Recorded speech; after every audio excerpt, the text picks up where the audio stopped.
একঘেয়েমি ডিমের ঝোল খেতে ভালো লাগে না, তাই আজ বেগুন আলু দিয়ে বানিয়ে নেব। একঘেয়েমি ডিমের ঝোল খেতে ভালো লাগে না, তাই আজ বেগুন আলু দিয়ে বানিয়ে নেব হালকা মশলায় ডিমের ঝোল। হালকা মশলায় ডিমের ঝোল এর জন্য আমি ডিম আলুগুলো ভালো করে ধুয়ে নিয়েছি। পোল্ট্রি ডিমগুলো ফেটে যায় বলে আমি একটা প্যাকেট নিয়েছি। প্যাকেটে ভালো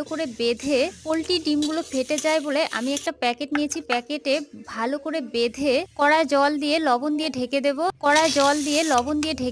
5 মিনিট পর দেখো বন্ধুরা কত সুন্দর সেদ্ধ হয়ে গেছে। 5 মিনিট পর দেখো কত সুন্দর সেদ্ধ হয়ে গেছে আর ডিমটাও একটুও ফেটে বের হয়ে যায়নি।